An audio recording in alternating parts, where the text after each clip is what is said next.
고백해 여호와 이래 주가 일하시네 주가 일하시네 주께 아끼지 않는 자에게 주가 일하시네 주가 일하시네 신뢰하며 걷는 자에게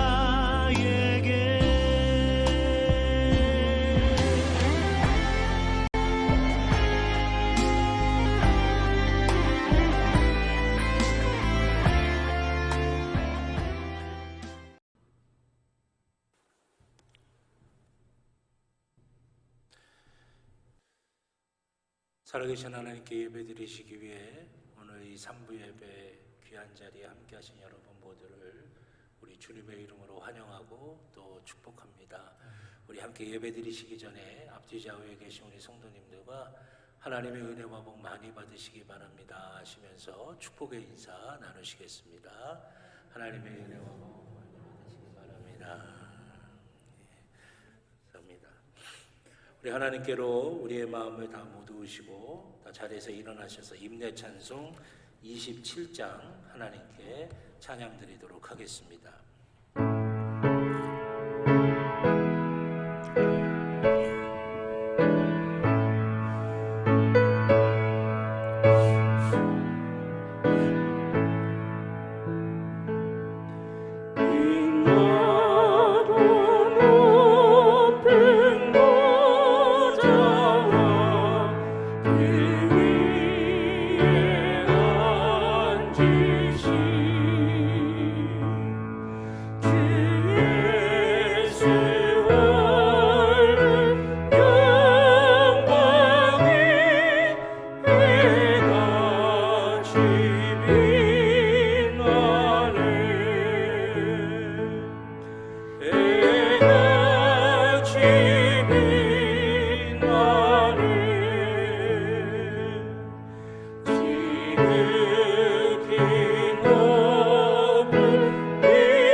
나를 사랑하는 자들이 나의 사랑을 입으며 나를 간절히 찾는 자가 나를 만날 것이니라.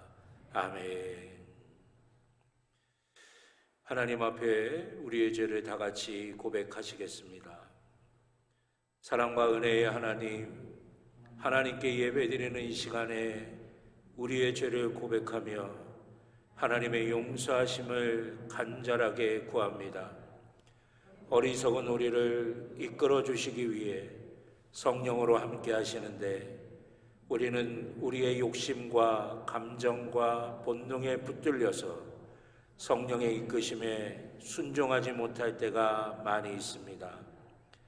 때로는 성령의 열매를 맺는 것에는 관심이 없고 신비주의적인 현상에만 집착할 때도 있었습니다. 성령의 이끄심에 겸손히 순종하며 성령의 열매를 맺는 성령과 동행하는 우리의 삶이 되게 하옵소서. 예수 그리스도의 이름으로 기도드립니다. 아멘. 지난 한 주간 우리의 모든 개인적인 죄를 주님 앞에 참회하며 회개의 기도를 드리겠습니다.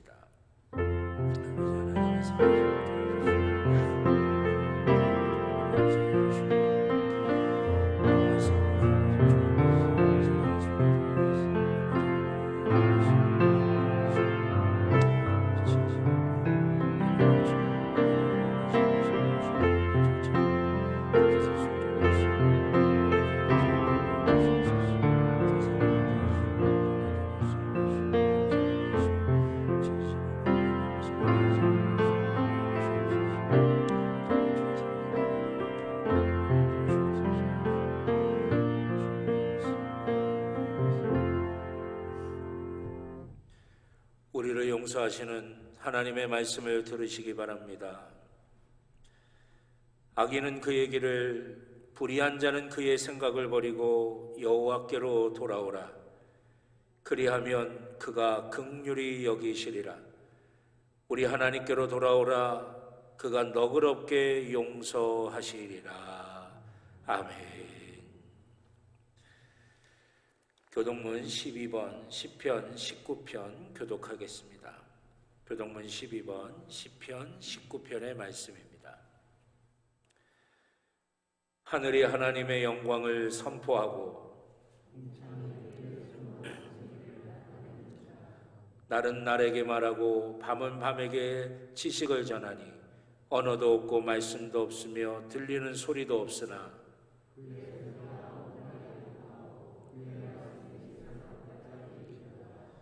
여호와의 율법은 완전하여 영혼을 소성시키며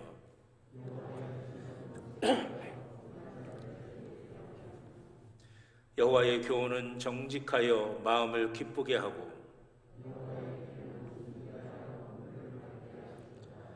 여호와를 경외하는 도는 정결하여 영원까지 이루고 함께합니다. 금 곧 많은 순금보다 더 사모할 것이며 꿀과 송이꿀보다 더 달도다.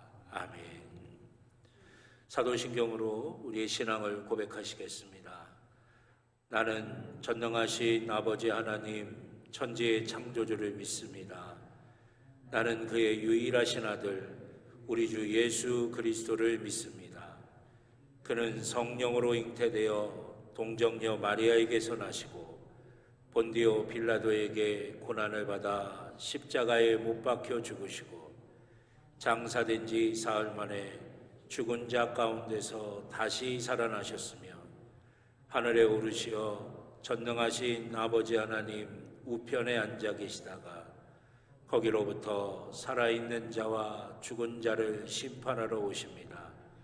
나는 성령을 믿으며 거룩한 공교회와 성도의 교제와 죄를 용서받는 것과 몸의 부활과 영생을 믿습니다. 아멘.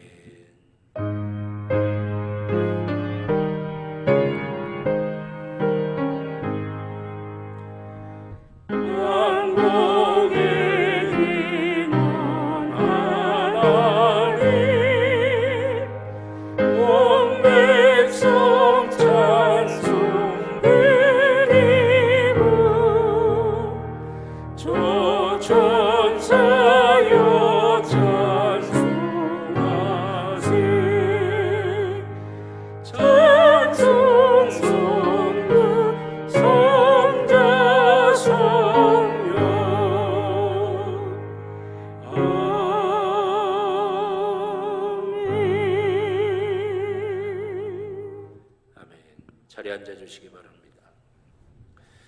김영기 장로님 기도하시겠습니다.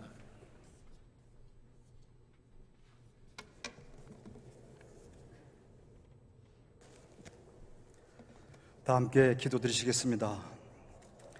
사랑과 은혜가 충만하신 하나님 아버지, 하나님께 영광과 찬송과 감사를 드립니다.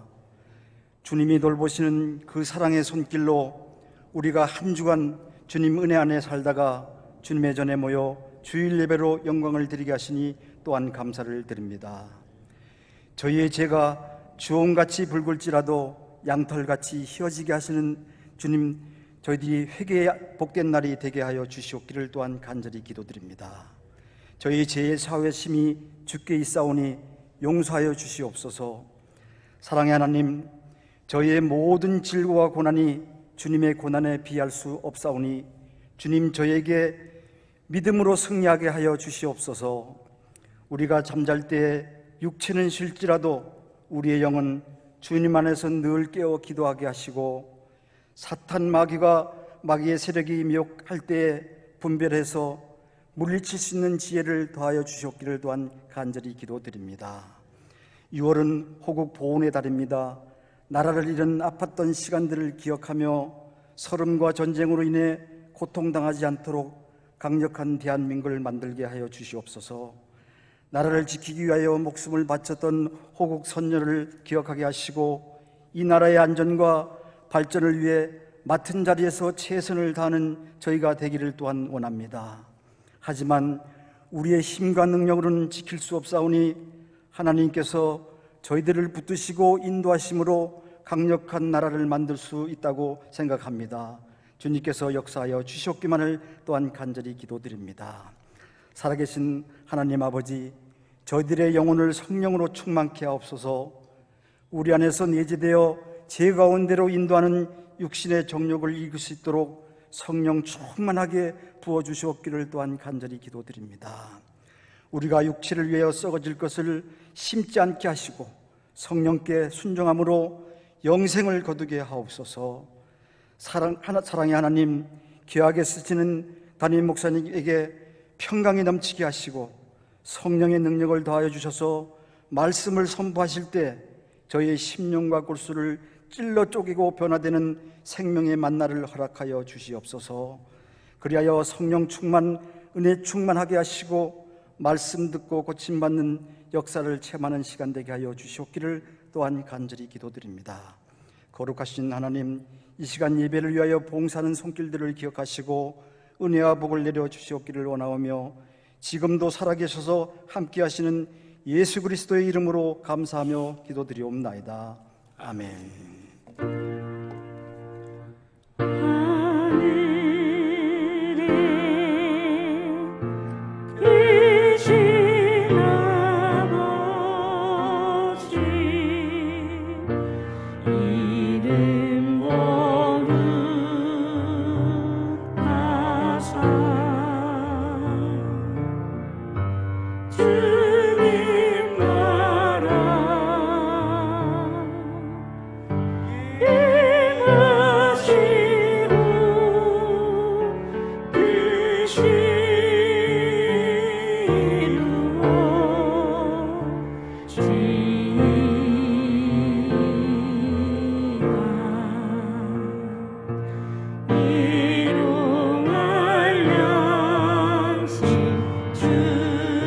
주시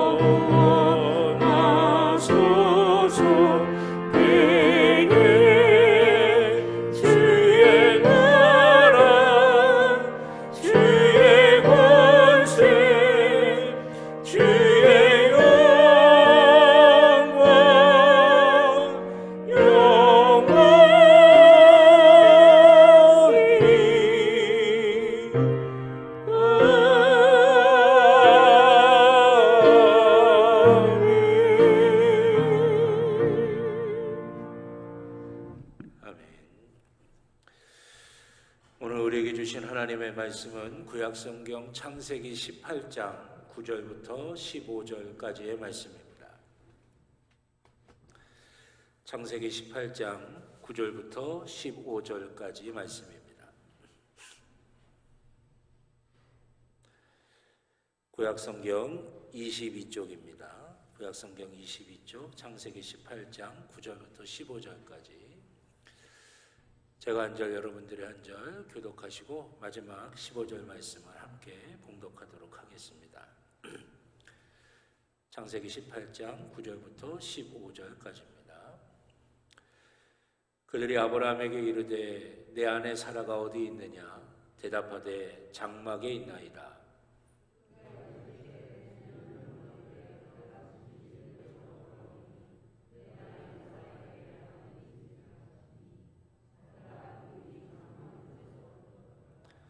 아브라함과 사라는 나이가 많아 늙었고 사라에게는 여성의 생리가 끊어졌는지라.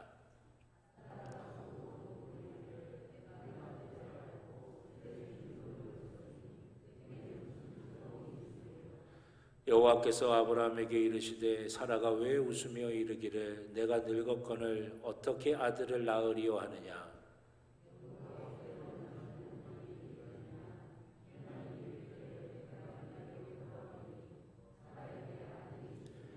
함께 봅니다. 사라가 두려워서 부인하여 이르되 내가 웃지 아니하였나이다. 이르시되 아니라 내가 웃었느니라. 아멘. 기도드립니다. 살아계신 아버지 하나님 앞에 주의 사랑하는 자녀들이 예배를 드립니다. 아버지 하나님, 이 시간이 귀한 복된 시간 되게 하여 주시고 하나님의 은혜와 복을 충만하게 받는 시간이 되게 하여 주실 줄로 믿습니다. 주의 사랑하는 자녀들의 심령마다 아버지 하나님 예배하신 하나님의 은혜와 복이 풍성하게 임하는 복된 시간 되게 하여 주시옵소서. 또 가지고 나온 기도의 제목들, 마음의 소원들이 있습니다. 십자가 앞에 다 내려놓으니 아버지 하나님 주님의 능력의 손길로 하나하나 다 어루만져 주셔서 기도하는 것보다 바라고 소원하는 것보다 더 아름답고 복되게 채워주시는 하나님의 은혜가 충만하게 임하게 하여 주시옵소서. 그래야 우리가 세상의 것으로 살아가는 존재가 아니라 하나님이 주시는 것으로 살아가는 존재라고 하는 것 세상에 증거하게 하여 주시고 보이게 하여 주시고 광야 같은 세상에서도 승리하며 살아가도록 주의 사랑하는 자녀들을 축복하여 주시옵소서. 아버지 하나님, 이 시간 저희가 주의 말씀 앞에 섭니다. 겸손하게 믿음의 귀로 주의 말씀을 듣게 하여 주셔서 그 말씀이 우리의 영과 우리의 마음과 우리의 육신과 우리의 모든 것들을 어루만져 주셔서 성령 충만하고 영혼이 잘 되는 복을 누리게 하여 주시고 우리의 마음의 기쁨과 감사가 넘쳐나게 하여 주시며 우리의 육신 위에 주의 손길로 함께 하여 주셔서 약한 것들이 있다면 다 강해지게 하여 주시고 병든 것들이 있다면 다 고쳐지는 귀한 역사가 있게 하여 주시옵소서. 우리의 가정과 우리의 자녀와 우리의 삶의 모든 것들이 하나님의 복으로 채워지게 하여 주시옵소서. 부족한 종의 입술에 성령의 기름을 부으시사 사람의 말이 아닌 하나님의 말씀이 되게 하여 주시고 사랑하는 성도들의 심령마다 함께 하여 주셔서 하나님의 말씀이 하나님의 말씀으로 들려지는 귀한 복과 은혜가 있게 하여 주시옵소서. 감사드리며 예수님의 이름으로 기도드렸습니다. 아멘. 할렐루야, 할렐루야. 오늘 이 예배 가운데 함께 하신 하나님께서 여러분들의 모든 것들을 만지시고 새롭게 하셔서 하나님의 놀라운 은혜와 복으로 채워주실 줄로 믿습니다. 우리 가슴에 손에 대고 함께 고백하시겠습니다. 나는 하나님의 복입니다. 아멘. 내가 가는 길은 복된 길이고 내가 앉는 자리는 복된 자리입니다. 아멘. 예배는 회복입니다. 예배는 능력입니다. 예배는 축복입니다. 아멘. 우리가 믿음으로 고백한 대로 하나님께서 오늘 이 자리, 이 시간 함께하여 주셔서 우리의 모든 것들을 채우시고 하나님의 복으로 또 역사하여 주실 줄로 믿습니다.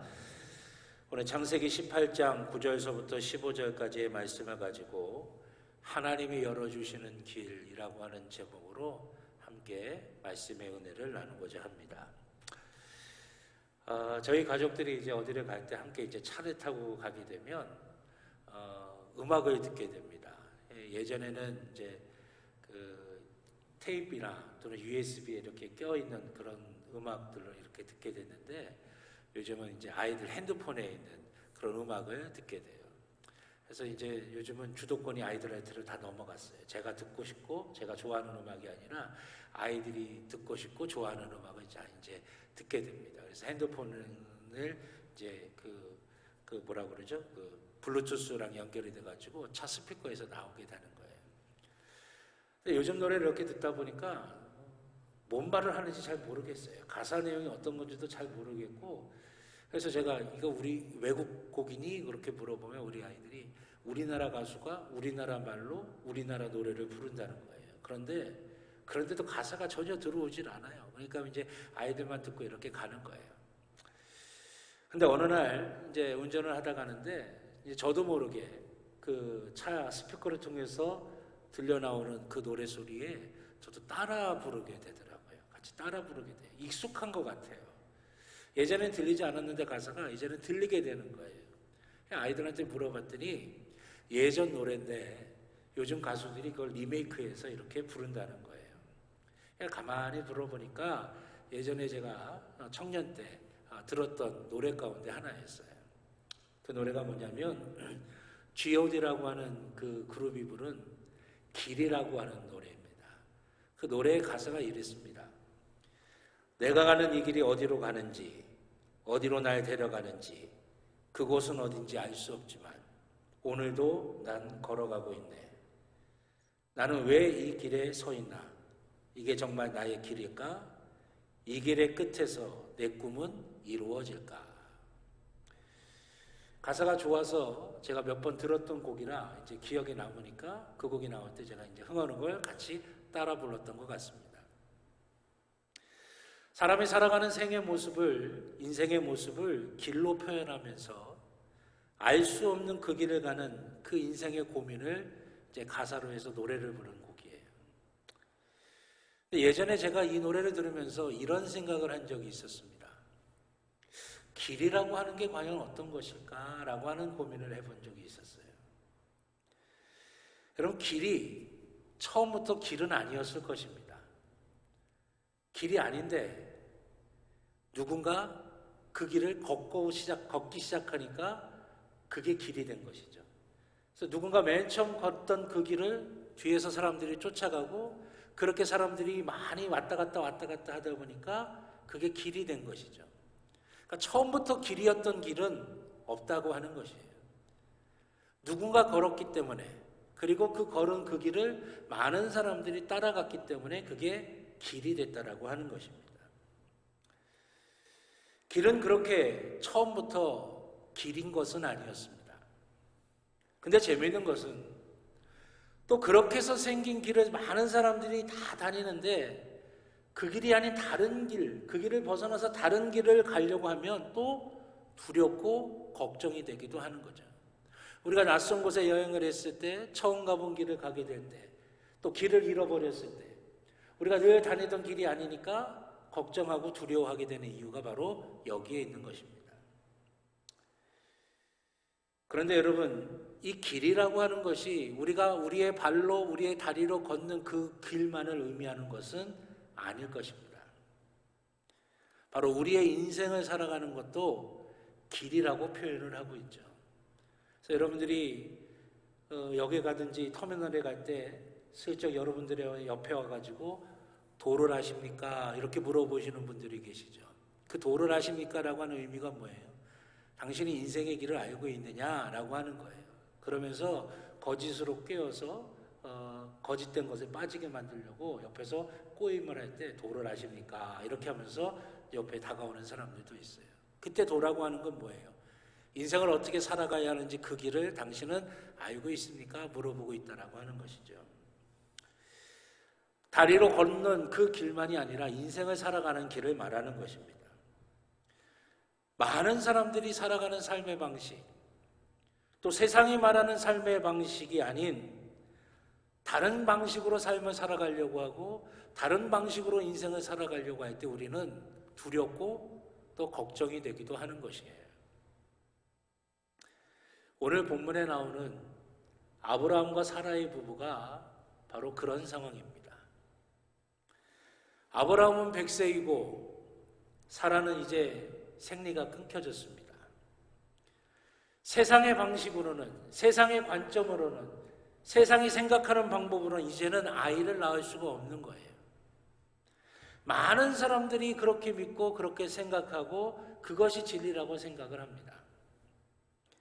그렇기 때문에 아브라함에게 하나님께서 네 자손을 하늘의 별처럼 바다의 모래처럼 만들어주겠다고 하셨던 그 하나님의 약속은 이제 물거품이 되어버리고 만 것처럼 보입니다. 그래서 여러분, 사라와 아브라함의 반응이 어떻습니까? 하나님께서 사라에게 내년 이맘때 네가 자녀를 낳을 것이다 라고 말씀하실 때 사라가 12절에 보니까 뭐라고 반응을 해요? 사라가 속으로 웃고 이르되 내가 노쇠하였고 내 주인도 늙었으니 내게 무슨 즐거움이 있으리요. 그렇게 이야기합니다. 말도 안 되는 소리 하지 마세요. 택도 없습니다. 이젠 다 끝장났어요. 하나님이 아브라함에게 약속하셨지만 이제는 세상의 관점으로 많은 사람들이 경험상으로 많은 사람들이 알고 있기로 이제는 다 끝장난 겁니다. 이 사라가 지금 그렇게 웃고 있는 거예요. 반응하고 있는 거예요. 아브라함도 똑같이 반응합니다. 17장을 한번 가볼까요? 창세기 17장 17절. 창세기 17장 17절에 보면 하나님께서 내가 내 자손에게 자손을 주리라 약속하니까 아브라함이 뭐라고 이야기하냐면 아브라함이 엎드려 웃으며 마음속으로 이르되 100세 된 사람이 어찌 자식을 낳을까? 사라는 90세이니 어찌 출산을 하리요 하고 아브라함이 이에 하나님께 아뢰되 이스마엘이나 하나님 앞에 살기를 원하나이다. 여러분, 성경은 점잖게 표현하지만 이런 겁니다. 하나님, 말도 안 되는 소리 하지 마세요. 나는 100세고 사라는 90세입니다. 이제는 아이를 낳을 수가 없어요. 하나님께서 약속은 해주셨지만 이제 그거는 다 물거품입니다. 그래서 내 마음대로 내 방식대로 해서 나온 이스마엘이나 잘 살았으면 좋겠습니다. 지금 아브라함이 그렇게 이야기하고 있는 겁니다. 여러분, 아브라함과 사라의 이 반응 속에는 이 반응 속에는 어떤 것이 담겨져 있어요? 이들의 마음은 지금 어떤 것으로 차 있는 것일까요? 첫째로 그들은 이미 그들 자신이 먼저 그들 자신을 실패자로 여기고 있다라고 하는 것입니다. 12절에 보면 사라가 이렇게 이야기합니다. 무슨 즐거움이 있으리요? 라고 이야기해요. 무슨 즐거움이 있으리요? 내 인생에 무슨 낙이 있겠느냐? 내 인생에 뭐가 즐거운 일이 있겠느냐? 내 인생에 뭐가 정말 이루어지고 성취되어서 기쁘게 웃을 일이 뭐가 있겠느냐? 나는 글렀다. 나는 이제 틀려버렸어. 이젠 끝장났어. 자신에게는 즐거움이 없을 거라고 실패를 미리 단정해버리고 마는 것입니다. 자기 자신이 실패자라고 이렇게 미리 단정해버린 인생에서 구체적으로 나타나는 모습은 어떤 모습이 있습니까? 그것은 바로 무기력이에요. 뭔가를 하려고 하는 도전의식도 상실하게 되고 뭔가를 잘하려고 하는 열심도 사라지게 됩니다. 대가를 지불하지 않으려고 그러는 거예요. 왜? 대가를 지불해봤자 소용없는 거니까요. 이미 자신의 삶은 실패한 삶이라고 생각하기 때문에. 뭔가를 대가를 지불하면 그냥 쓸데없는 짓이 되는 거예요. 열심히 하는 거 쓸데없는 짓이 돼버리는 거예요. 이미 자신은 실패했기 때문에. 그러면서 세상이 말하는 안 하려고 하고 또 안 할 수밖에 없고 안 될 수밖에 없는 이유들을 찾아서 거기에 이유를 대기 시작하는 겁니다. 실패를 미리 단정하는데 뭘 할 수 있겠습니까? 기대감도 사라지고 무기력할 수밖에 없는 것이에요. 그러다 보면 두 번째로 넘어갑니다. 부정적인 삶을 살게 된다고 하는 것이에요. 여러분, 12절에 사라가 웃는 것은 부정적인 웃음입니다. 기뻐서 웃는 게 아니에요. 뭔가를 이루어서 웃는 게 아니에요. 아이고, 말도 안 되는 소리 하지 마세요. 헛웃음 치는 거예요. 부정적인 웃음이에요. 하나님께서 이삭을 허락해 주시고 그 이삭을 품에 품었을 때 웃는 웃음과는 전혀 다른 웃음입니다. 생각이 부정적이고 말이 부정적이고 행동이 부정적이게 되는 것이에요. 자기 자신에게 이렇게 부정적이다 보니까 어떻게 됩니까? 하나님을 향해서도 부정적이게 되는 거예요. 하나님이 약속해 주신들, 하나님이 언약으로 주신들, 이제는 세상의 관점으로 봤을 때, 세상의 길로 생각해 봤을 때 이건 물거품이에요. 할 수 없는 일이에요. 끝장났어요. 그런데 여러분, 이렇게 세상의 길에서 세상의 방식에 빠져 있는 아브라함과 사라에게 하나님께서 어떻게 말씀하십니까? 14절의 말씀입니다. 여호와께 능하지 못할 일이 있겠느냐 말씀하세요. 여호와께 능하지 못할 일이 있겠느냐. 세상이 말하는 길이 아니라 하나님이 열어주시는 길을 그들에게 보여주시겠다라고 하는 거예요. 세상의 관점으로는 할 수 없어요. 세상의 관점으로는 끝난 겁니다. 그런데 하나님이 열어주시는 길이 열리기 시작하면 그것은 문제가 되지 않는 것이에요. 사랑하신 여러분, 하나님이 열어주시는 길이 여러분들에게 보이고 여러분들이 누리며 살아갈 수 있기를 주님의 이름으로 축원합니다. 그러면 하나님이 열어주시는 길이 보이고 하나님이 열어주시는 길을 누리며 살려면 우리가 어떻게 해야 되겠습니까? 첫째는 우리의 삶의 주어가 바뀌어야 된다라고 하는 것입니다. 자, 12절의 말씀을 보세요. 사라가 속으로 웃고 이르되 내가 노쇠하였고 내 주인도 늙었으니 내게 무슨 즐거움이 있으리요. 사라가 웃고 내가 노쇠하고 내 주인도 늙었고 내게 무슨 즐거움이 있느냐. 여러분, 주어가 어디에 있습니까? 사라와 아브라함에게 있는 거예요. 나에게 있는 겁니다. 생각의 초점이나 삶의 초점이 어디에 있느냐? 나에게 있는 거예요. 그런데 여러분, 14절에 보니까 하나님이 어떻게 말씀하셨다고요? 여호와께서 아브라함에게 이르시되 여호와께 능하지 못할 일이 있겠느냐. 기한이 이를 때에 내가 내게로 돌아오리니 사라에게 아들이 있으리라. 아멘. 주어가 어디에 있어요? 하나님에게 있는 겁니다. 하나님께 능하지 못할 일이 있겠느냐. 내가 기한이 찼을 때 내게 돌아오리라. 하나님에게 주어가 있다라고 하는 것입니다. 아브라함과 사라에게 초점이 있고 아브라함과 사라에게 주어가 있을 때는 불가능한 것이 맞습니다. 세상의 길에서는 불가능한 게 맞는 거예요. 안 되는 겁니다. 불가능하고 좌절하고 낭망하고 무기력하고 그래서 부정적일 수밖에 없는 것이에요. 그러나 여러분, 주어가 바뀌면 달라지게 됩니다. 우리의 인생길의 주어가 바뀌고 우리의 생각의 주어가 바뀌고 우리의 결정의 주어가 바뀌고 우리의 관점의 주어가 바뀌면 달라지게 된다라고 하는 것이에요. 마태복음 19장 26절입니다. 사람으로는 할 수 없으나 하나님으로서는 다 하실 수 있느니라. 아멘. 빌립보서 4장 13절입니다. 내게 능력 주시는 자 안에서 내가 모든 것을 할 수 있느니라. 아멘.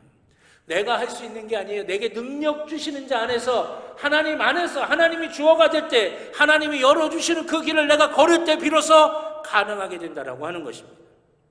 여러분, 내가 주어면 나는 여전히 메뚜기에 불과합니다. 나의 대적이 밟으면 짓밟혀서 죽고 사라질 그 메뚜기에 불과한 거예요. 그러나 하나님이 함께 하셔서 하나님이 나의 주어가 되시면 어떻게 됩니까? 그 어마어마한 대적들, 나를 두렵게 만들던 대적들, 나를 밟아서 짓이길 것 같은 그 대적들이 나의 밥이 되는 것을 보게 된다라고 하는 것이에요. 다윗이 골리앗과 맞서 싸울 때 세상길에서 세상의 관점으로 자기가 주어인 삶을 살았던 수많은 이스라엘의 장군들과 이스라엘의 군사들은 바위 뒤에 숨어서 벌벌벌 떨었어요. 얼굴도 내미질 못했어요. 수십 일 동안 그 골리앗이 하나님을 멸시하고 하나님을 조롱하고 이스라엘을 조롱하는데도 누구도 나가서 아무 소리도 못하고 고개 푹 숙이고 벌벌벌 떨고만 있었던 거예요. 골리앗에게 맞서겠다고 하는 그 다윗을 향해 네가 교만하다고, 네가 어떻게 맞설 수 있겠냐고 오히려 다윗을 나무라며 다윗에게 역정을 냈었어요.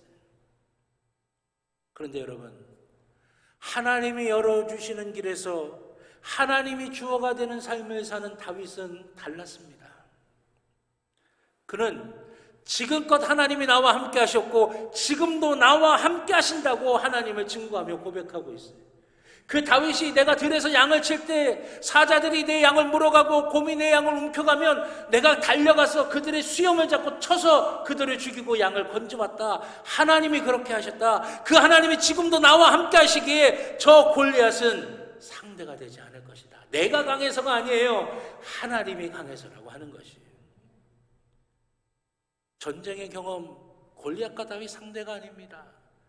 육체적인 능력도 상대가 되질 않아요. 그럼에도 불구하고 다른 게 하나가 있는데 그게 뭐냐? 삶의 주어가 누구냐? 하나님이냐? 내 자신이냐? 그것이 다르다고 하는 것이에요. 그러면서 자신이 할 수 있는 걸 찾는 거예요. 개울가로 갑니다. 자신이 제일 잘하는 돌멩이 던지는 일, 돌팔매질을 하려고 가장 좋은 줄을 찾으면서 다윗이 뭘 했을까요? 기도하는 거예요. 하나님의 이름을 멸시하는 저들을 향해 내가 나갑니다. 그런데 육체적인 능력 도무지 상대가 되지 않아요. 전쟁의 경험도 상대가 되지 않아요. 가지고 있는 무기도 상대가 되지 않아요. 방법은 딱 하나입니다. 하나님이 하셔야 됩니다. 하나님 도와주세요. 이 기도하면서 그 돌멩이 굴르지 않았겠어요. 그래서 다윗은 골리앗에 맞서 싸우러 나갈 때 그 골리앗을 향해 뭐라고 이야기합니까? 너는 칼과 창과 단창을 가지고 내게 나오지만 나는 만군의 여호와 하나님의 이름으로 내가 내게 나가노라. 그렇게 고백을 하는 거예요. 그렇게 고백할 수밖에 없었어요. 가지고 있는 건 하나님밖에 없었기 때문에, 하나님이 주어인 삶을 살았기 때문에 골리앗은 온갖 무기를 가지고 나오지만, 그의 경험을 가지고 나오지만, 그의 육체적인 능력을 가지고 나오지만 이 다윗은 하나입니다. 만군의 여호와의 이름으로 내가 내게 나아간다. 그 고백을 하는 거예요. 그런데 여러분, 그랬더니 어떻게 됩니까? 골리앗이요, 자기 자신을 스스로 뭐라고 이야기하냐면 개다라고 이야기해요. 네가 나를 개로 여기고 막대기를 들고 나왔느냐? 다윗을 향해 이야기합니다. 골리앗이 무의식적으로 이야기했겠죠. 그러나 그 골리앗은 이미 자기가 개가 되어버리고 만 거예요. 하나님의 이름으로 나오는, 하나님이 주어가 되어서 나오는 그 다윗 앞에 자기가 주어인 인생을 살아가고 있는 그 골리앗은 개처럼 무너질 수밖에 없었던 거예요. 개처럼 질 수밖에 없었던 거예요. 골리앗이 무의식 가운데 이미 그것을 자기의 입으로 선언하고 있다라고 하는 것입니다. 그래서 어떻게 됩니까? 골리앗은 진짜 개처럼 다윗에게 죽임을 당하게 되는 거예요. 하나님이 열어주시는 길에 서서 하나님이 주어인 인생을 살아갈 때 우리에게 일어나는 일이라고 하는 것입니다. 먼저 섬겼던 교회에 부임을 했더니 교회 건물의 상황이 너무나 안 좋았어요. 지하실은 이제 주차장으로 만들었는데 식당으로 이제 개조를 해서 쓰는데요. 막 물이 줄줄줄줄 흘러요. 이제 습기가 차니까 곰팡이가 쓸고, 거기에 이제 유치부 예배실이 있는데 맨날 이제 막 곰팡이가 있으니까 벌레들이 나오고 막 곰팡이 쓸고 막 그런 냄새가 나고요. 계단이 너무나 이렇게 고바이라 이제 옆에 있는 그 손잡이를 잡고 어르신들이 올라가시는데 막 등산하듯이 막 이렇게 잡고 올라가시는 거예요. 그거 뵐 때마다 너무나 불안하고 두려운 거죠. 다치시면 안 되니까. 아이들이 늘어나는데 교육 공간이 없고 부족한 거예요. 예배실도 컴컴하고 우중충하고. 그래서 어떻게 할까? 이제 20년 동안 그렇게 지내왔던 거예요. 기도하고 있던 가운데 어느 한 성도님께서 엘리베이터를 놨으면 좋겠습니다 라고 이제 50만 원을 헌금을 하셨어요. 이제 그것으로부터 시작이 돼서 이제 교회 전체적인 리모델링을 하게 됐어요. 그래서 엘리베이터도 놓고 밑에도 습기가 차지 않게 방수 시스템을 하고 카페를 드리고 또 유치부 예배실 새로 정돈하고 또 아동부 예배실이 있어야 되는데 없어서 이제 제 목양실을 다른 쪽으로 옮기고 그 목양실이 좀 컸어갖고 개조를 했더니 한 200명 정도가 아이들 들어가서 예배 드릴 수 있는 예배실이 만들어지고, 이제 영화들이 많이 생기니까 이제 영화부 예배를 새로 신설을 하다 보니까 영화부 예배실을 만들고, 또 교육관이 필요해서 옆에 있는 건물 교육관을 구입을 하고, 뭐 여러 가지 이제 대예배실 리모델링하고 이제 쭉 진행을 하게 됐습니다. 근데 가만히 생각해 보니까 교육 공간이잖아요. 그러니까 이제 어른들의 어떤 그런 관점보다도 아이들의 관점, 젊은이들의 관점이 조금 필요할 것 같아서 청년 중에 실내 디자인을 전공한 청년이 있었습니다. 그래서 이제 그 친구한테 부탁을 했더니 이제 졸업반이었는데 이제 본인이 하겠다고 기도하고 난 다음에 그래서 이제 하는데 전 나중에 알았는데 이 친구가 휴학을 한 거예요. 졸업반인데. 휴학을 하고 6개월 동안 리모델링이 전체적으로 진행돼 가는 과정 동안 매같이 교회에 나와가지고 그걸 하나하나 다 살펴보고 점검을 하면서 그렇게 세밀하게 살피는 거예요. 그래서 제가 나중에 알고선 괜찮겠냐, 취업을 해야 되는데 어떡하냐 그랬더니 이 청년이 본인이 기도하다 보니까 하나님께서 응답을 주셨는데, 거룩한 감동을 주셨는데, 이 일에 내가 매진하고 정말 최선을 다해서 하나님께서 하라고 제게 마음을 주셨다는 거예요. 그래서 하나님이 책임지신다. 내가 너를 책임질 거야. 내가 너를 붙들어 줄 거야. 하나님께서 약속해 주셔서 그 약속 받고 하니까요. 목사님 걱정하지 마세요. 그러더라고요. 리모델링 공사 다 마치고 이제 그 친구가 복학을 했는데 한 학기를 휴학을 하니까 어떻게 됩니까? 가을 학기 졸업이잖아요. 코스모스 졸업이에요. 보통 연말 연초에 이제 신입사원들 뽑는 데가 많은데 가을에 졸업을 하니까 이게 불리하잖아요. 이 걱정을 많이 했어요. 그래서 그 친구 위해서도 많이 기도를 했는데 참 놀랍게도 그 친구가 바라는 가장 좋은 직장에 하나님께서 취업을 할 수 있게끔, 바로 취업할 수 있게끔 그렇게 만들어 주시는 거예요. 그래서 몇 년간 열심히 다니고 나서 또 더 좋은 회사에 스카우트 돼가지고 그렇게 더 좋은 조건으로 또 일할 수 있게 만들어 주셨어요. 그리고 믿음 좋은 짝을 만나서 결혼해가지고 아이 낳고 열심히 신앙생활하고 봉사하고 헌신하고 그렇게 하고 그렇게 신앙생활하면서 하나님의 은혜 가운데 거하는 그런 모습을 보면서 제가 그런 생각을 했습니다. 아, 하나님의 손에 붙들린다는 게 바로 저와 같은 것이구나. 두렵고 떨리지만 하나님께서 감동을 주실 때 그 뜻에 순종하면서 하나님의 일을 위하여 애쓰고 수고할 때 하나님께서 붙들어 주셔서 하나님이 주어가 되는 삶을 살게 만들어 주시는구나. 그렇게 하나님께서 약속하시는구나. 그렇게 그 모습을 보면서 마음속에 확신이 들게 되었어요. 사랑하신 여러분, 시편 37편 5절에 이렇게 말씀하십니다. 내 길을 여호와께 맡기라. 그를 의지하면 그가 이루시고 라고 말씀하고 있어요. 우리의 길을 하나님 앞에 맡기고 하나님을 의지한다는 게 뭡니까? 하나님이 주어가 되는 삶을 산다라고 하는 것이죠. 그렇게 하나님이 주어가 되는 삶을 살 때 누가 이루시느냐? 하나님이 이루신다라고 하는 거예요. 내가 이루는 요만큼이 아니라 하나님이 이루시는 엄청난 것이 우리 가운데 주어지게 된다라고 하는 것이죠.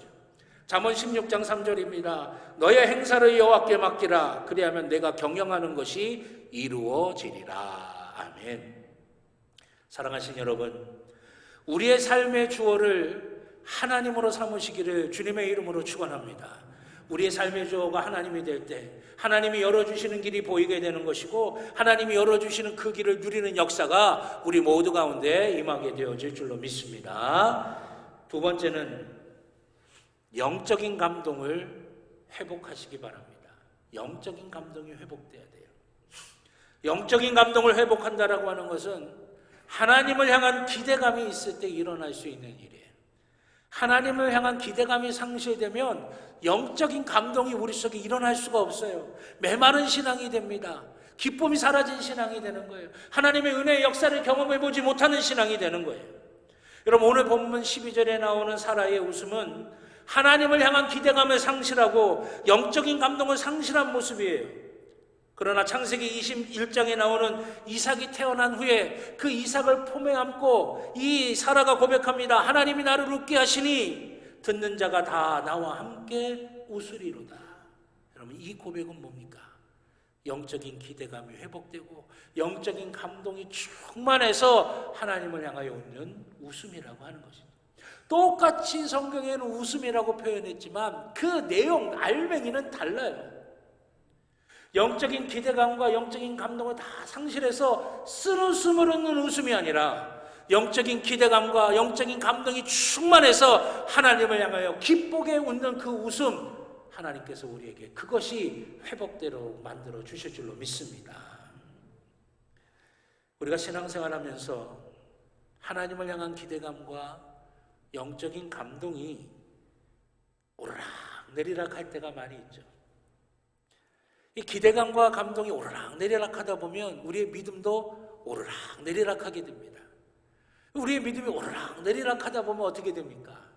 하나님이 열어주신 길이 어느 때는 확실하게 보이고 내가 그 길을 누리는 것 같다가도 확 밑으로 떨어지면 어떻게 돼요? 하나도 안 보이는 거예요. 세상의 길만 보이는 거예요. 하나님이 열어주시는 길이 안 보이고 세상의 길만 보여서 하나님이 주시는 그 길을 누리지도 못한 채 그렇게 삭막하게 신앙생활을 하게 될 때도 있어요. 그렇기 때문에 여러분, 우리는 하나님을 향한 기대감과 하나님을 향한 감동이 늘 우리 속에 꾸준할 수 있도록 우리의 영적인 상태를 지켜나가야 될 필요가 있어요. 하나님을 향한 기대감과 하나님을 향한 감동이 꾸준하게 지켜나가느냐 그렇지 못하느냐는 철저히 바로 우리의 문제, 우리의 몫이라고 하는 것입니다. 그러면 다윗은 삶의 무거운 짐, 상처, 아픔, 두려움 가운데서도 하나님을 향한 기대감과 하나님을 향한 감동을 상실하지 않았습니다. 역대상 16장 10절로 11절에 보면 다윗의 하나님을 향한 기대감과 하나님을 향한 감동이 얼마나 아름다웠는지 생생하게 우리에게 증거됩니다. 역대상 16장 10절로 11절입니다. 그의 성호를 자랑하라. 여호와를 구하는 자마다 마음이 즐거울지라. 여호와 그의 능력을 구할지어다. 항상 그의 얼굴을 찾을지어다. 아멘. 성호를 자랑하라는 게 뭐예요? 하나님의 이름을 자랑하라. 하나님의 이름, 하나님을 향해 감동, 영적인 감동이 늘 풍성하라. 여호와를 구하며 마음을 즐거울지어다. 하나님 앞에 기도하며 하나님의 은혜를 구하고 기대하라라고 하는 거예요. 그의 능력을 구하고 그의 얼굴을 찾으라 말씀하고 있는 거예요. 항상 하나님을 향한 기대감과 하나님이 주신 영적인 감동이 내 속에 늘 충만하게 만들으라고 하는 거예요. 다윗이라고 답답하고 두렵고 짜증나고 부정적이게 되는 순간이 왜 없겠습니까? 그러나 다윗은 그 어떤 순간에도 하나님을 향한 기대감과 하나님을 향한 감동이 내 안에서 사라지지 않도록 자기 자신을 철저하게 관리할 줄 알았던 사람이라고 하는 거예요. 우리도 마찬가지입니다. 두렵고 답답한 세상에서 하나님을 향한 기대감과 하나님을 향한 감동을 우리가 지켜나가야 합니다. 어떻게 그럴 수 있습니까? 우리 힘과 우리 능력, 우리 의지로는 불가능한 거예요. 누가 하셔야 되느냐? 하나님이 하셔야 된다라고 하는 것입니다. 자신에 대한 무기력과 하나님을 향한 불평과 냉소로 부정적인 웃음을 웃었던 사라를 하나님이 나를 웃게 하셨다라고 진정한 감동과 기대감으로 웃을 수 있게 만들어주신 분이 누구냐? 바로 하나님이시라고 하는 것이에요. 자, 그러면 하나님께서 우리 안에 하나님을 향한 기대감과 하나님을 향한 감동이 늘 꾸준하도록 그렇게 하나님께서 우리를 만들어 주시려면 우리가 어떻게 해야 되느냐? 우리 자신을 하나님께 내어 드려야 된다라고 하는 것입니다. 우리 자신을 하나님께 내어 드려야 돼요. 내가 나의 주인의 때는 죽었다 깨어나도 그럴 수 없어요. 우리의 신앙이 늘 온전할 수가 없어요. 내가 나의 주인일 때는 그럴 수가 없습니다. 내가 나를 하나님 앞에 내어드릴 때에 비로소 가능한 일이라고 하는 것이죠. 여러분, 우리가 실패하는 이유가 여기에 있습니다. 우리는 말로는 하나님이 나의 주인이라고 고백을 해요. 하나님께 다 내려놨다라고 이야기합니다. 그러나 실제로는 여전히 내가 주인이고 여전히 내가 붙잡고 있고 여전히 내 뜻과 내 능력과 내 계획이 중요한 것이고 그것으로 하려고 덤벼들게 된다라고 하는 것이죠. 그럼 오해하지 마십시오. 이 말은 우리가 최선을 다하지 않아도 된다거나 열심히 할 필요가 없다라고 하는 것을 말씀드리는 게 아니에요. 최선을 다해야 됩니다. 열심히 해야 돼요. 그러나 먼저 해야 할 것이 있어요. 먼저 기도해야 되는 거예요. 먼저 하나님의 은혜를 구해야 돼요. 다윗은 늘 먼저 하나님께 기도함으로 나아갔던 사람이에요. 전쟁을 할 때도 다윗은 그냥 전쟁하지 않습니다. 하나님, 내가 올라가리이까? 하나님, 내가 저들을 치리이까? 하나님, 어떻게 해야 되겠습니까? 하나님이 알려주세요. 여러분, 다윗과 사울 왕의 차이가 뭔지 아십니까? 바로 여기에요. 사울 왕은 군사들이 도망가는 것을 보고서는요, 자기 마음이 급하니까 자기 마음대로 하나님 앞에 예배드리고 나가서 전쟁 후딱 치러버리려고 그러는 거예요. 근데 다윗은 그러지 않아요. 절대 위급한 상황에도, 긴급한 상황에도 다윗이 가장 먼저 하는 게 있어요. 하나님 앞에 기도하는 거예요. 하나님, 올라가리이까? 하나님 저들을 이제 치리이까? 하나님 매복하리이까? 하나님 어떻게 하리이까? 하나님 앞에 기도를 쉬지 않았다라고 하는 것입니다. 자기 삶의 모든 순간 먼저 기도했어요. 성전을 건축하기 위해서도 하나님께 먼저 물어보는 거예요. 자기 마음대로 지은 게 아니에요. 하나님 지어도 되겠습니까? 물어보는 거예요. 두 번째로 다윗은 내 뜻대로의 열심이 아니라 하나님의 뜻대로 하는 열심이 있었다고 하는 것이죠. 성전을 건축하기 위해 하나님 앞에 기도를 여쭤봤어요. 그때는 하나님께서 뭐라고 말씀하셨어요? 너는 아니야. 성전은 너는 아니야. 그렇게 말씀하셨어요. 그래도 다윗은 순종하면서 자기가 짓지 못해도 누군가 짓게 될 때 그때 잘 지을 수 있도록 완벽하게 준비를 해놓고 있습니다. 내가 좋은 뜻으로 하려고 했는데, 내가 다른 것도 아니고 주님의 성전을 짓겠다고 했는데 그거 막으시면 서운하고 원망도 할 만한데, 다윗은 전혀 그렇지 않습니다. 암소리하지 않고 그것을 준비하면 철저하게 해놔요. 미리 준비하고 있다라고 하는 것입니다. 자기의 뜻이 중요한 게 아니라 누구의 뜻이 중요하냐? 하나님의 뜻이 이루어지는 게 중요한 사람이었던 것이에요. 여러분, 내 뜻대로 진행되면 열심히 하는데 내 뜻대로 되지 않으면 대부분 언제 그랬냐는 듯이 외면하게 됩니다. 그러나 다윗은 자기의 뜻이 중요한 것이 아니라 하나님의 뜻이 이루어지는 것이 중요했던 사람이에요. 그래서 하나님께서는 다윗을 향하여 내 마음에 합한 자다라고 그렇게 말씀하셨고, 다윗에게 하나님이 열어주시는 길을 볼 수 있고 그 길을 누릴 수 있도록 다윗을 축복해 주셨다라고 하는 것입니다. 사랑하시는 여러분, 먼저 하나님께 기도하시고 내 뜻이 아니라 하나님의 뜻이 이루어지기를 간절하게 소망하는 마음으로 하나님을 향한 기대감과 하나님을 향한 그 감동이 늘 우리 속에 살아있어서 하나님이 열어주시는 길이 보이고 그 길을 누리는 축복이 저와 여러분 모두 가운데 있기를 주님의 이름으로 축원합니다. 믿음으로 하나님이 열어주시는 길을 따라 산다는 게 쉬운 일이 아닌 세상을 살고 있습니다. 그러나 여러분, 하나님은 우리에게 말씀하십니다. 여호와께 능하지 못할 일이 있겠느냐? 우리에게 말씀하시는 거예요. 두려워하지 말라. 내가 내게 보여주는 길, 열어주는 길, 그 길이 축복의 길이고 그 길 갈 수 있게 내가 만들어줄게. 그 길 갈 수 있게. 우리의 삶의 주어가 하나님이 되고 우리 가운데 하나님을 향한 기대감과 영적인 감동이 늘 살아있어서 하나님이 열어주시는 길이 보이고 그 길을 누리며 살아가서 하나님이 우리를 위해 예비해 놓으신 하나님의 복된 것들이 우리의 삶에 주렁주렁 맺어져서 하나님으로 풍성한, 하나님 때문에 넉넉한, 하나님 때문에 풍성함을 누리는 귀하고 복된 삶이 저와 여러분들의 삶이 되시기를 우리 주님의 이름으로 간절히 축원합니다. 기도하겠습니다. 좋으신 아버지 하나님, 주의 사랑하는 자녀들 가운데 함께하여 주셔서 하나님이 열어주시는 길이 보이고 그 하나님이 열어주시는 길을 누리며 살아가는 귀한 복을 허락하여 주시옵소서. 우리의 삶의 주어가 하나님이 되시기를 원합니다. 아니, 하나님이 되셔야만 합니다.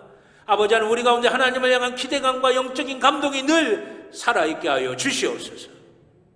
그리하여 세상의 길, 많은 사람들이 가는 길이 아니라 하나님이 열어주시는 길로 진실로 나를 웃게 만드시는, 여호와께 능하지 못할 일이 있겠느냐 늘 우리에게 말씀하시며 우리를 이끌어가 주시는 그 하나님의 놀라운 역사가 우리의 삶에 충만하게 임하게 하여 주시옵소서.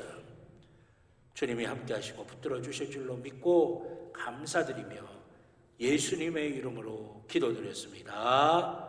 아멘. 감사합니다. 우리 찬송가 390장 찬양하시면서 드리신 예물 하나님께 봉헌하겠습니다. 마지막 절은 다 일어나셔서 찬양 드리겠습니다.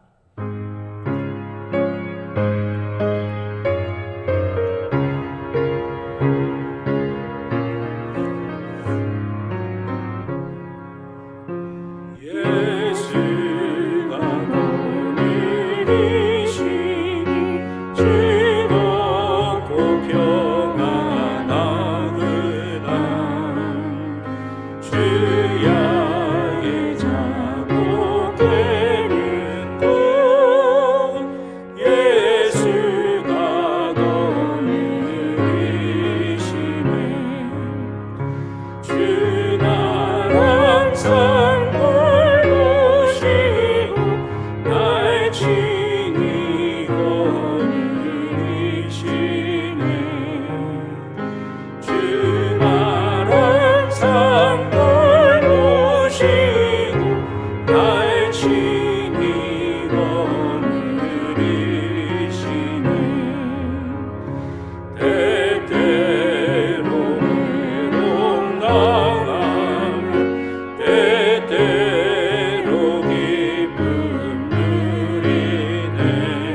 드리신 예물을 위하여 기도드리겠습니다.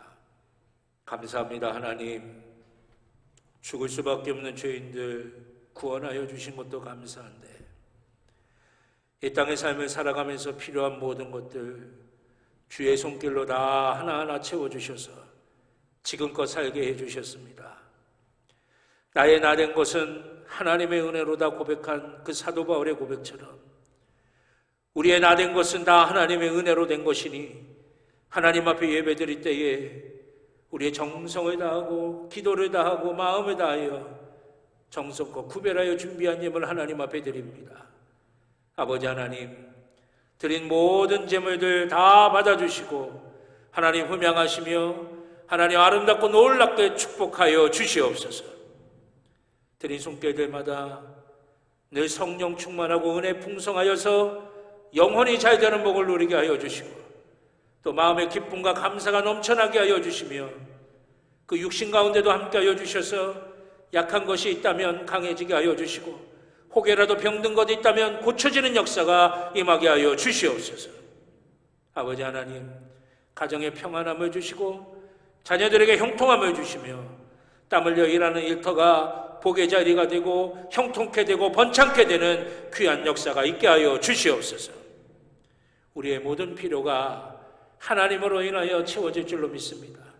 하나님의 부유하심과 풍성하심이 우리 가운데 그대로 임하게 될 줄로 믿습니다. 하나님 축복하여 주시옵소서. 예물이 쓰여지는 것도 기억하여 주셔서 하나님의 영광을 위하여 하나님의 뜻대로 쓰임받게 하여 주시고 아버지 하나님, 어두운 곳에는 빛이 되게 하여 주시고 아픔이 있는 곳에는 위로가 되게 하여 주시고 상처가 있는 곳에는 치유가 되게 하여 주시며 다툼과 분열이 있는 곳에는 화해와 일치가 되게 하여 주시옵소서. 주님께서 30배, 60배, 100배의 결실을 맺도록 인도하여 주실 줄로 믿고 감사드리며 예수님의 이름으로 기도드렸습니다. 아멘. 감사합니다. 교회 소식 몇 가지 말씀드리겠습니다. 주보 교회 소식란을 참조해 주시기를 바라겠습니다. 코로나가 많이 이제 줄어들고 있지만 끝까지 우리가 최선을 다해야 될 거라고 생각이 됩니다. 그래서 예배당에서는 개인 방역과 또 교회에서 진행하는 방역 지침에 철저히 따라주시길 바라겠고요. 또 방역 지침에 따른 6월 예배 안내가 주보에 나와 있으니까 확인해 주시기를 바라겠습니다. 오늘 오후 예배 사회는 강호성 권사님, 기도는 윤선아 권사님이십니다. 또 다음 주 오후 예배 사회는 백태규 장로님, 기도는 전봉진 권사님이십니다. 기도하시면서 준비해 주시길 바라겠고요. 또 성경 일독학교 여호수아서부터 에스더까지 6월 24일까지 세 번째 과정이 진행 중에 있습니다. 말씀으로 늘 우리의 신앙을 든든하게 세워가시길 바라겠고요. 또 웨슬리 전도대 15일 수요일 오전 9시 30분에 사무실에 모여서 기도하고 출발하겠습니다. 그래서 웨슬리 전도대 분들은 9시 반까지 사무실로 모여주시길 바라겠고요. 또 여러분들도 많이 중보기도 해주시고 또 시간이 되시면 함께 전도대로 함께 해주시길 바라겠습니다. 그리고 레위기와 함께하는 세일의 20일의 특별 새벽 기도회가 6월 20날서부터 7월 13일까지 주일을 제외한 월요일서부터 토요일까지 계속해서 우리가 이어지도록 하겠습니다. 또 2022년도 대신방도 6월 20날부터 속회별로 가정방문 신방으로 시작이 됩니다. 준비하실 사항은 대신방을 통해 주실 은혜를 위해서 기도해 주시고 또 기도받고 싶으신 제목을 명시한 신방 감사 예물을 준비해 주시고 또 각 가정별로 이제 차 음료 이렇게 다과 준비하시는데 그거 하지 마시고요. 우리 다음 세대가 비전티를 가고 또 장학금으로 쓸 수 있도록 비전 장학 헌금을 준비해서 주시면 요긴하게 잘 사용될 거라고 생각이 됩니다. 또 연합 속회로 우리가 그동안 드렸는데 6월 24일서부터 개별 속회로 전환이 됩니다. 6월 17일은 연합 속회 및 금요 성령 집회를 가정에서 드리시길 바라겠습니다. 또 6월 22일 수요 예배 후에 6월 7월 속회 공과 인도자 속장 교육이 소예배실에서 있겠습니다. 우리 인도자 속장 되시는 분들은 소예배실로 예배 끝나고 수요 예배 끝나고 모여주시길 바라겠고요. 맥주 감사절이 7월 첫째 주인데 올해는 맥주 감사절로만 드리지 않고 속회 성교회 총동원 주일로도 함께 드립니다.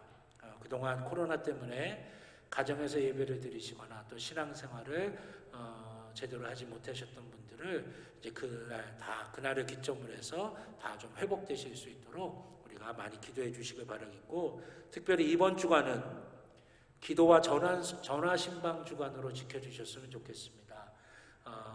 그동안 코로나 때문에 못 나오신 분들을 위해서 기도해 주시고, 또 그분들에게 전화로 한 주간 속도원들과 함께 신방, 또 선교회원들과 함께 신방하셨으면 좋겠는데, 왜 안 나오냐고 그렇게 하지 마시고, 힘들었냐고, 얼마나 어려웠냐고, 또 이제 다시금 힘을 내서 우리 신앙생활 다시금 회복하자고 이렇게 권면하시고, 또 초청하시면서 격려하시고, 또 함께 전화로 그렇게 신방하셔서 우리가 이번 주간은 속회든 선교회든 다 전화 신방으로 한 번씩 쭉 이렇게 그동안 쉬고 계셨던 분들에게 연락해 주시면 감사하겠습니다.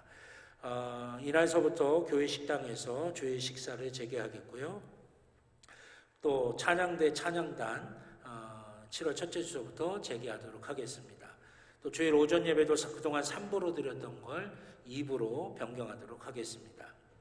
예배당 입구 발열 체크는 당분간 지속하도록 하겠습니다. 협조해 주시기를 부탁드리겠고요. 저희 교회 등산 동아리 남산길 걷기가 오늘 오후 예배 끝나고 오후 3시서부터 있겠습니다. 오후 예배 끝나고 교회에서 출발하도록 하겠습니다. 저녁 식사를 함께 나누는데 회비는 1인당 10,000원씩입니다. 많은 참석을 바라겠고요. 또 평창 어린이집 정기 이사회가 6월 20날 월요일 오전 5시 40분 새가족실에서 있겠습니다. 또 우리 최정희 권사님께서 화상을 입으셔가지고 수원 영통에 있는 화상 전문병원에 입원 중이십니다. 이 화상이라고 하는 게 치료 과정이 상당히 아프고 힘이 들고 어렵습니다. 감염되지 않고 또 잘 회복될 수 있도록 여러분들이 좀 많이 기도해 주시길 바라겠습니다. 또 이번 주 제단미화는 방대혁 권사님, 정경미 집사님 가정에서 범사에 감사의 제목으로 헌물하셨습니다. 귀한 가정을 위해서 또 축복하시며 기도해 주시기를 바라겠습니다. 우리 옆에 있는 분들하고 한 번 더 인사하실까요? 한 주간도 승리하시길 바랍니다 하시면서요. 한 주간도 승리하시길 바랍니다. 네. 다 같이 자리에서 일어나셔서 파송의 찬송 주님 말씀하시면 함께 찬양 드리도록 하겠습니다.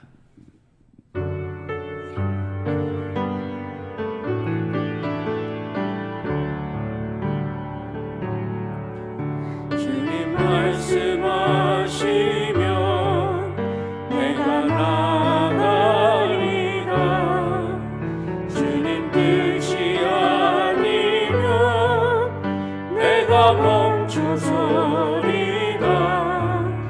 나의 가고 서는 곳 주님 뜻에 있으니 오 주님 나를 이끄소서. 뜻하시는 곳에 나 있기 원합니다. 이끄시는 대로 순종하며 살리니 연약한 내 영혼 동하여 일하소서. 주님 나라와 그 뜻을 위하여 오 주님 나를 이끄소서.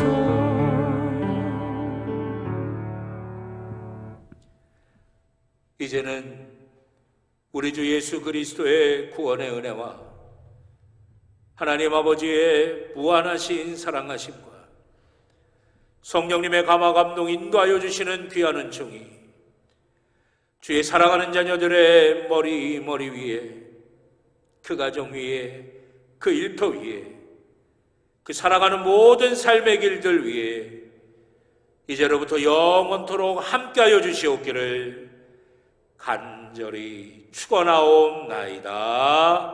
아멘.